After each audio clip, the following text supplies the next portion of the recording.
3월 24일 과학의 진실과 오류 제4주차 두 번째 시간 강의를 시작하도록 하겠습니다. 이번 시간에 다룰 내용은 제7장 천체의 현상을 해석하라 프톨레마이오스의 천동설에 대해서 살펴보도록 하겠습니다. 우리 교재 67페이지 첫 번째 줄에 보면 천체가 동에서 떠서 서러워지는 천체를 관측하였던 고대의 사람들은 지구를 중심으로 천체가 회전한다라고 생각하는 것은 너무도 자연스러운 현상입니다. 우리도 동쪽에서 해가 떠서 또 달이 떠서 서쪽으로 진다라고 표현하고 있기 때문입니다. 67페이지 다섯 번째 줄에 보면 만약에 지구가 자전을 한다고 가정을 하면 너무 빠른 속도 때문에 우리 몸이 우주공간으로 튕겨져 나갈 것이고 달도 지구를 따라오지 못할 것이다 라고 생각하였습니다. 그래서 당연히 지구를 중심으로 천체가 회전한다라고 생각했던 것입니다.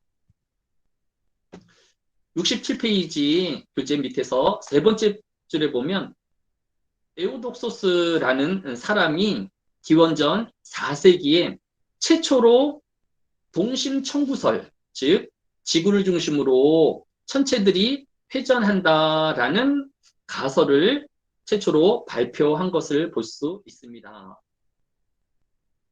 또 69페이지 밑에서 네 번째 줄에 보면 그러면 천체는 큰 볼과 암석으로 되어 있는데 어떻게 그 무거운 태양이 또 달이 지구를 향하여 떨어지지 않는가를 해결하기 위해서 아리스토텔레스는 제5원소설, 즉 우주에는 텅 비어 있는 게 아니라 에테르라는 물질이 차 있어서 이 천체들이 땅으로 떨어지지 않도록 붙잡아두는 역할을 한다라고 설명한 것을 볼 수 있습니다.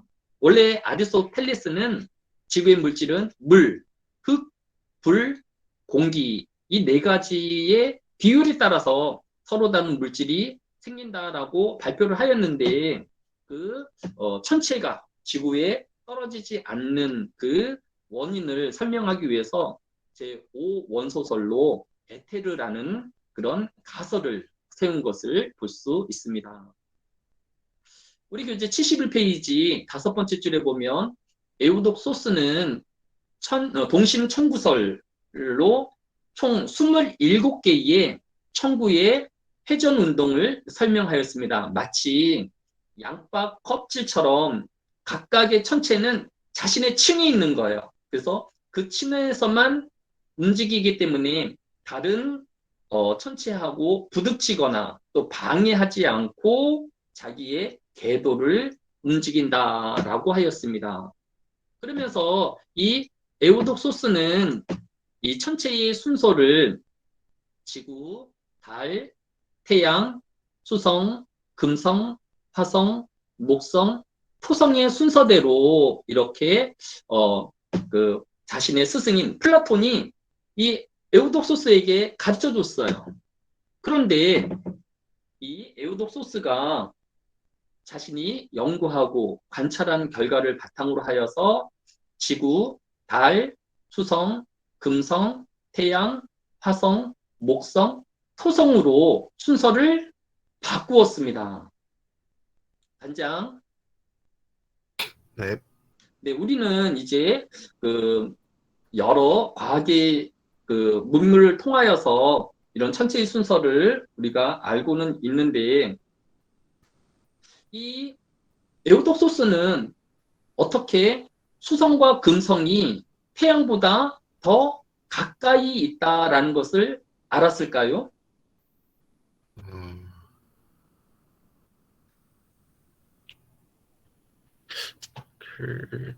저도 잘 모르겠. 한번 생각해 보면, 자, 만약에 지구하고 태양 바깥쪽에 이 플라톤이 이야기한 것처럼 천체들인 수성, 금성, 화성이 있다라고 하면 이 천체들은 한 번도 이렇게 가리워지는 일이 없을 거예요. 그죠? 태양 바깥쪽으로 도니까. 그죠? 그런데 이 달이나 수성이나 금성이 태양 앞쪽에 있게 되어지면 어떤 일이 생길까요? 태양에 가려집니다. 그쵸? 우리가 대기 일식 달에 태양이 가리워지는 그런 현상들을 관측할 수 있겠죠. 네, 이 얘기는 무엇일까요? 달이 지구와 태양 사이에 있다라는 것을 증명해 주는 거죠. 그죠? 마찬가지로 수성하고 금성이 태양 안쪽에 있기 때문에 이 수성이, 금성이 태양 빛을 가리는 것을 그가 관찰했던 것을 볼 수 있습니다. 근데 지금은 여러 이제 태양을 직접 바라볼 수 있는 이런 렌즈라든지 이런 것들이 있지만 그 당시에는 맨눈으로 태양을 관찰을 해서 이 수성과 금성이 그 태양 앞쪽으로 지나가는 것을 관찰해야 됐던 거예요. 그러니까 얼만큼 좀 고생스럽고 또 자세하게 관찰하였다라는 것을 알 수 있습니다. 이해되죠? 이거 지금 에우독소스가 플라톤은 정말 뛰어난 과학자인데 이 플라톤이 이렇게 잘못된 순서를 또 이 에우독소스가 이 천체를 자세히 관찰함으로 우리가 알고 있는 순서와 똑같이 딱 이렇게 맞춰 놓은 것을 볼 수 있습니다. 단장 네, 놀랍죠? 네. 별로 안 놀라운 것 같아. 근데 지금 더 놀라운 게 하나 더 있어요. 자, 그 천체 중에서 지구하고 가장 가까운 천체는 뭘까요? 화성, 화성은 조금 멀어요. 일단은. 금성이요. 그쵸. 왜냐하면 수금, 지화, 목도, 천해면 이렇게 간다고 하면 지구하고 제일 가까운 거는 화성이거나 금성이에요. 그죠? 그리고 이제 화성은 좀 더 멀리 있으니까 빼고 그러면 이제 수성하고 금성 중에서 지구하고 금성이 더 가까운 게 분명하죠. 네, 네. 그런데 지금 에우독소스는 지구하고 어느 게 더 가깝다고 했죠? 수성이요. 수성이 더 가깝다고 했어요. 맞았을까요? 틀렸을까요? 틀렸어요. 근데 틀렸죠. 왜냐하면 지구에게 가까운 것은 금성이니까. 그런데 과학자들이 거리를 직접 재봤어요. 그랬더니 어떤 결과가 나왔냐 하면 지구에서 가장 가까운 천체는 수성이라는 것이 밝혀졌어요. 왜 그럴까요?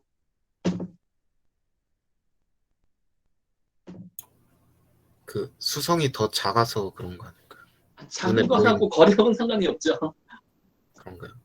자, 만약에 금성만 먼저 생각을 해봅시다.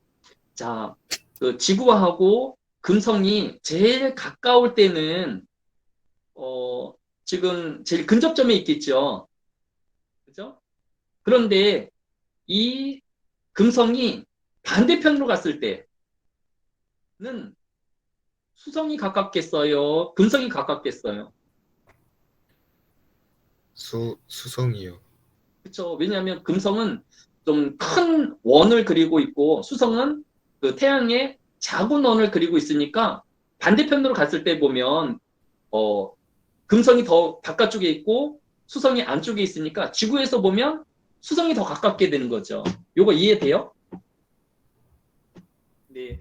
그러니까 만약에 이제 나중에 우주선이 개발되어 가지고 매일 수성이나 금성으로 출퇴근을 해야 된다고 생각을 해보세요. 그러면 금성은 어떨 때는 지구에서 제일 가까우니까 빨리 갈 수 있어요. 하지만 금성이 태양 건너편에 있을 때는 가장 멀리, 그러니까 태양을 지나서 수성을 지나서 금성에 도착하게 되어지는 거예요. 이해가 되나요? 네. 네. 지금 여기 보면 지금 금성이 태양을 이렇게 가로지르는 것을 보면서 이 금성이 그 태양보다 가깝다라는 것을 이렇게 관측할 수 있습니다.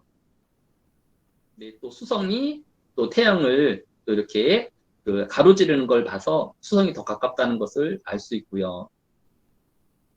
그런데 이제 수성하고 금성이 이제 더 가까운 것을 보게 되어지면 지금 화면에 있는 것처럼 지구하고 각 행성 사이의 거리를 보게 되어지면 우리가 그 태양하고 지구하고의 거리를 1천문단위라고 해요. 그런데 화성은 1.5니까 지구에서 태양 가는 것 거리보다도 1.5배를 더 가야 화성에 도착할 수 있어요. 금성은 태양 거리에 한 0.3%만 가면 금성에 도착할 수 있게 되어지는 것이죠. 그래서 지금 이제 그 미국 엘라베마 대에서 직접 거리를 평균 거리를 이제 이렇게 측정을 해보니까 평균적으로 지구하고 금성의 평균 거리는 1.14 천문 단위가 되어지고 지구하고 수성까지의 평균 거리는 1.04 천문 단위가 되어서 수성이 평균적으로 더 가깝다라는 이런 이제 연구 결과를 얻게 되었습니다. 반장은 나중에 수성과 금성의 이제 근무지가 생기면 어느 쪽에 그 직장을 선택해야 되겠어요? 수성이요. 예, 수성이 사람들 생각할 때는 금성이 더 가깝다고 해서 금성으로 다 지원할 거야. 하지만 실제 1년 내내 출퇴근해 보면 아, 내가 이게 잘못 선택했구나라는 것을 알게 되어질 것입니다. 그래서 수성이 어, 평균적으로는 더 가까운 것을 최근에 이걸 이제 그 미국 연구소에서 알아낸 건데 이거를 에오도소스가 이 당시에 이것을 이렇게 계산해냈다는 게 참 대단한 것 같아요. 자기 스승의 잘못도 교정해 놓고 또 우리가 또 최근에서야 알았던 것을 미리 다 이렇게 연구해 놓았다는 게 대단한 관찰과 또 집중력이 있었다라는 것을 보게 되어집니다.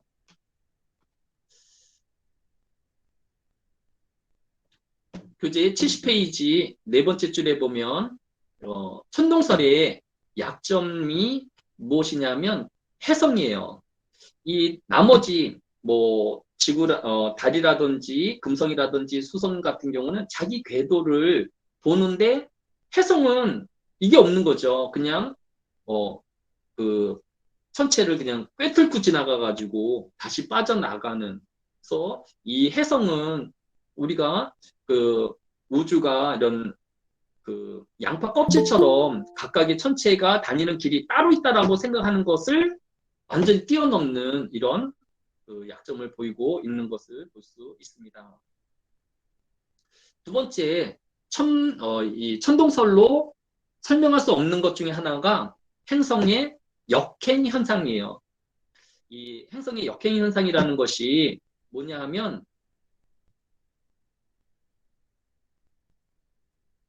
지금 이제 그 지구하고 이제 화성이 태양 주위를 각각 공전하고 있어요.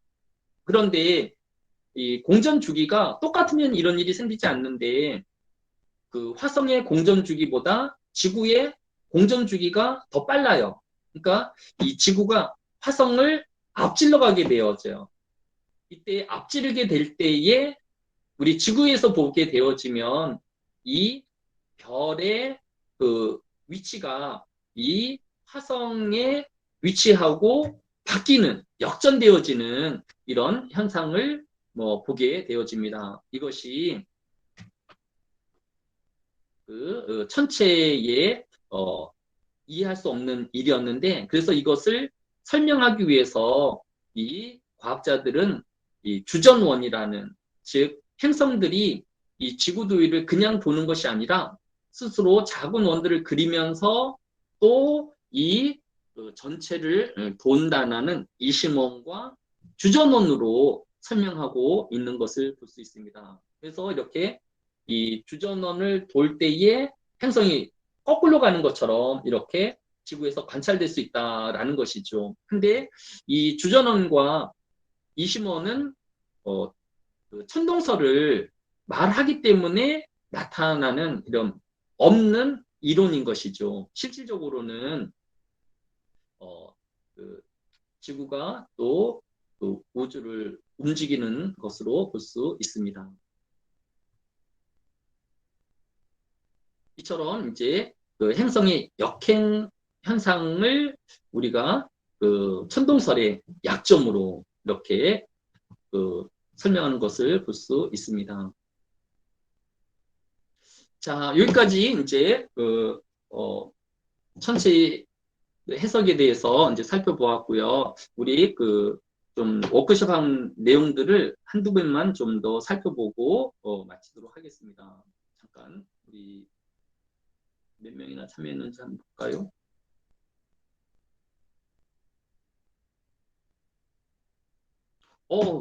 네. 제가 15명을 좀 생각을 했고, 그래서 아까 너무 한 7, 8명이어서 저조하다 했는데, 지금 수업 시간 내에 지금 20명이 그 워크숍에 참여한 것을 볼 수 있습니다. 제가 이 부분들을 좀 조정했을 수 있으면 하도록 할게요. 자, 먼저 가장 먼저 우리 그 워크숍을 완성한 우리 최유라 학생, 최유라 학생보다 더 앞에 학생이 있네. 근데 이지연 학생, 네, 네, 이지연 학생 전공하고 자기 이름 좀 소개해 줄래요? 실용음악과 이지연입니다. 네, 우리 이지연 학생은 문화예술학부 소속이죠.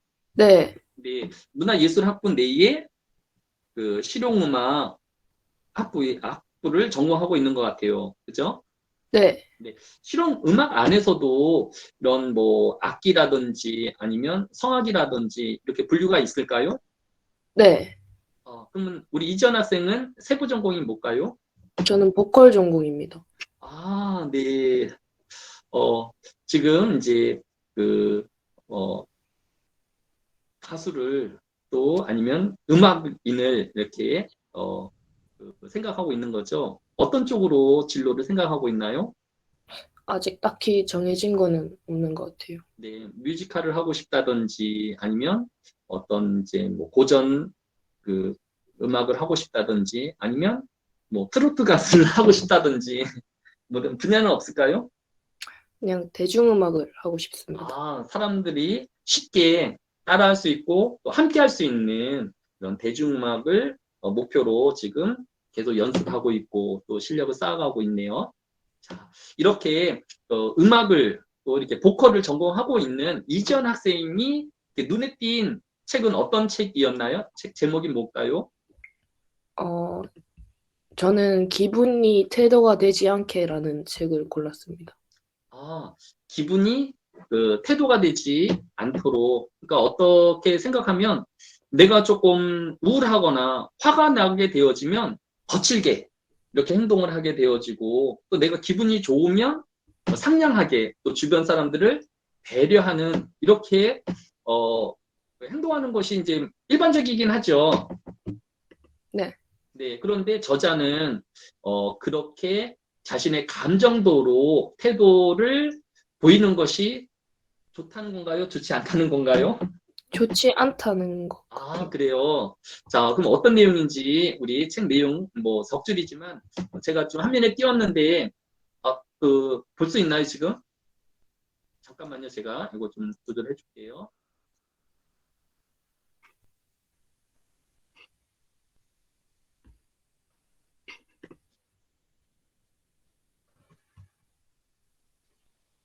네, 우리 네, 이지연 학생 우리 화면이 지금 보일까요? 네, 네, 우리 그러면 다시 이지연 학생 자신이 전공 또 이름 설명하면서 우리 이 책 소개를 좀 해주면 어떨까요? 어, 실용음악과 보컬 전공 이지연입니다. 지금 제가 선택한 책은 기분이 태도가 되지 않게라는 책인데요. 이 책은 기분을 잘 다스리지 못해 기어이 못난 태도를 보여주고 많은 사람들을 위해 쓰인 책입니다. 기분에 조종당하고 감정에 휘둘리는 이들이 꼭 알아야 하는 심리에 대해 주로 이야기하고 있고요. 우리는 왜 그리 감정에 흔들리는지, 어떻게 해야 감정이 나에게 미치는 영향을 줄일 수 있는지 명쾌한 처방을 받아들일 수 있습니다. 저자 레문 심리는 감정을 통제해야 인생을 통제할 수 있다고 말합니다. 감정에 끌려다니는 노예가 아니라 주인이 바로 서는 방법을 배워야 당신 인생이 달라집니다. 네. 우리 그 이지연 학생이 우리 모두에게 소개해준 이 글이 저한테도 되게 마음에 와닿는 것 같아요. 그냥 자기의 감정에 또 휩싸여 가지고 행동이나 또 삶의 방향을 결정하기보다 그러면 그게 감정의 노예가 된다는 표현인 거죠. 네, 그런데 이 감정을 주도적으로 관리하고 통제하여서 이 감정의 주인이 되는 그 감정 없이 살라는 말이 아니잖아요, 그죠? 네, 사람이 이제 좋은 감정과 또 나쁜 감정들이 있을 수는 있는데 이것들을 통제하면서 내 태도를 보여야 또 더 좋은 그 가치 있는 또 품위 있는 인생을 살 수 있다라는 것이죠. 네, 우리 그 이 책을 나머지 부분도 더 읽을 생각이 있나요? 네. 아, 네. 우리 그 이지연 학생이 또 나머지 부분들도 읽음으로 또 삶에 큰 도움이 되어지고 또 좋은 그 영향력을 끼치우는 인생 책이 되어질 수 있기를 바랍니다. 우리 이지연 학생 고맙습니다. 반장, 네. 네, 반장은 어떻게 성공했나요? 저 지금 썼습니다. 아, 그래요? 그러면 우리 반장 글을 하고 그다음에 수업을 마치도록 하겠습니다. 제가 좀 띄워드릴게요. 하면 힘들 테니까. 네, 우리 반장 자기 소개 한번 더 하고 1분 이내로 발표할 수 있을까요? 네. 안녕하세요. 저는 사회복지학 전공 22학번 유태종입니다. 제가 소개드리고 싶은 책은 2분의 1 부와 성공을 부르는 12가지 원칙이라는 책을 소개하고 싶습니다. 이 책의 기본적인 내용은 업무를 처리하는 데 있어 리더가 정확한 피드백 없이 긍정적인 반응만 보여주니 직원들은 자신이 실제보다 더 능력이 있다는 착각에 빠지기 시작했고, 이는 이상한 자부심으로 이어졌으며 친절한 솔직함이 부족했던 것이라고 이 책의 내용을 소개하고 있습니다. 저는 이 부분이 사회복지와도 어느 정도 이어진다고 생각한 게, 무조건 그 사람에게 맞춰준다기보다는 좀 더 이성적으로 생각하는 것이 그 사람과 저에게도 좋다고 생각하여 이 책을 소개해드리고 싶었습니다. 네. 우리 그 유태종 학생이 아까 이야기한 게 조금 더 이렇게 피부로 와닿는 것 같아요. 그냥 상대편이 못하는데도 그냥 격려해주고 또 없는 말을 해주는 것이 그 사람들에게 잘못된 피드백으로 작용할 수 있다라는 것이죠. 그 사람들이 보다 객관적으로 자신의 입장이라든지 환경들을 이해할 수 있도록 돕는 것이 오히려 사회복지사의 자격이나 태도가 아닐까라는 그런 생각이 있었는데 이 책이 바로 그 유태종 학생의 생각이 옳았다라는 것을 뒷받침해주고 있는 것을 볼 수 있습니다. 이 책이 또 나온 지 한 달밖에 안 된 따끈따끈한 책이네요. 오늘이 3월 24일인데 한 달 전에 2월 23일 날 출간되었으니까 이 전자책으로 이렇게 빠르게 또 의미 있는 책을 우리 유태종 학생이 읽을 수 있었던 것 같아요. 우리 유태종 학생도 나머지 부분의 책들도 읽을 용의가 있나요? 저는 있습니다. 아, 네, 이 책 일단 대출 받은 거니까 꼭 그 책을 읽어서 또 많은 도움이 되어질 수 있기를 바랍니다.